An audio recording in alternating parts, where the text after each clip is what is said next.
So here we have a Topper Daggerboard, which has a redundant system of notches in the back of the board designed to hold it up or down.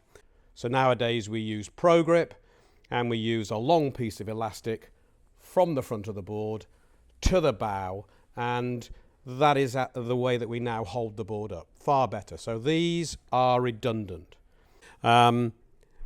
From now, we are allowed to fill these notches in.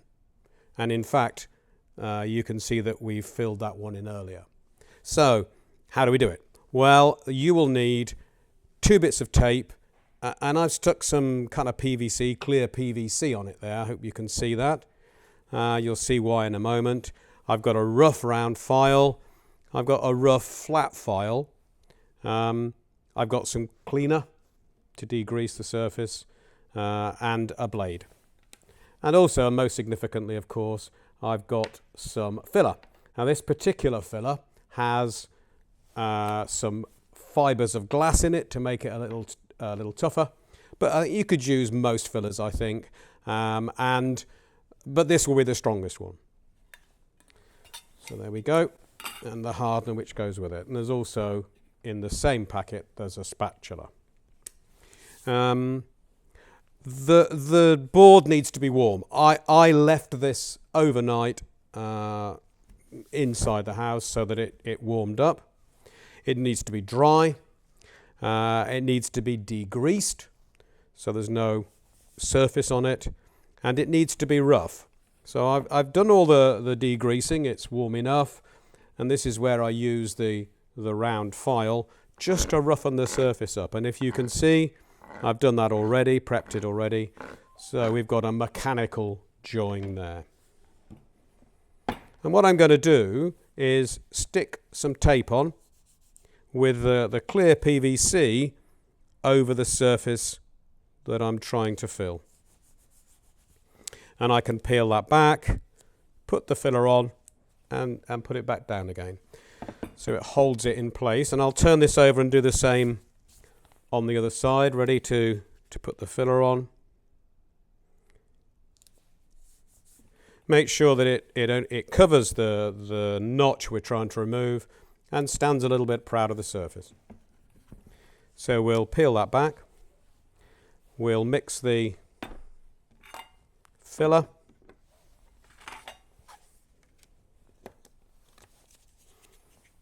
And the idea of the filler is that it hardens when it comes in contact with a hardener.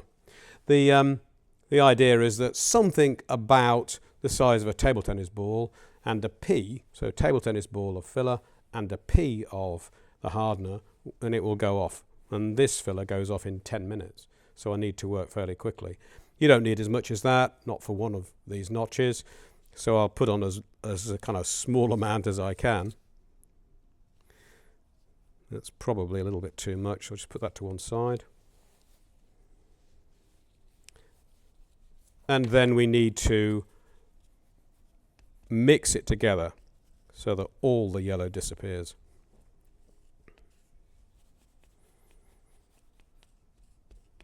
And then you've got something like 10 minutes to work with this.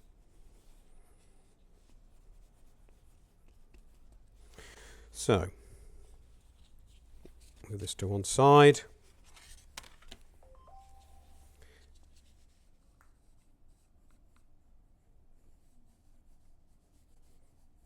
It's a little bit more of a challenge because it's got the fibres of glass in it, but ultimately it will be far stronger and so worth pursuing.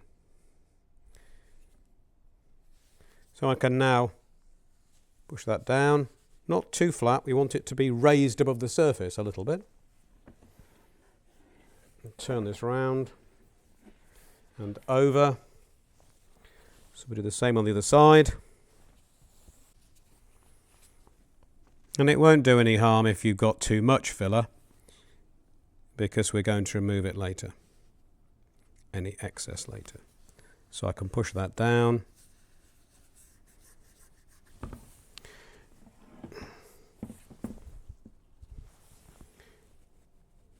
and stipple the rest of it into the surface so it's standing up proud of the surface. There we go. Happy with that, and now we'll leave that to set. It takes, as we say, about 10 minutes, and then we'll remove any excess so that it will be smooth as we did in the previous one. And there we go. So I'll take this away now and allow it to dry.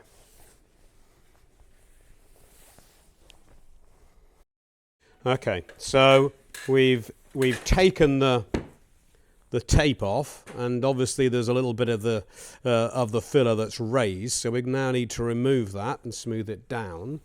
For the initial removal, I'm using a very rough file, and we just try to keep the surface of the file parallel with the surface of the board. You may well want to G-cramp the board down to a bench to do this. It needs care because you are not wanting to scratch the surface of the board, clearly. It's patience, particularly when you get towards the end, because obviously you're much closer to the surface. And we're reasonably close there, so next job is to again remove the back. So this is definitely a job that needs to be in a vise so that I can use two hands on it. But if you haven't got access to a vise or an assistant, then this is fine, we're okay. Again, as we get closer and closer, we might be getting a little bored with this, but that's the time when you need to be more careful. You could use a finer file, it'll take a little bit longer, and then the other risk is that you clog up the teeth of the file with the filler. So that's my preference for a rougher file, or a piece of really rough wet and dry around a nice square piece of wood or something similar. So that's two sides so far. We've got the back on the one side, we've got one more side to do. And the aim on the back of a daggerboard or a rudder blade is that surface joins this surface, the back and the sides join at 90 degrees, a really sharp trailing edge. And there we go. The other thing you can do with a daggerboard, which is the same plastic all the way through with a Topper Daggerboard, you can use a blade.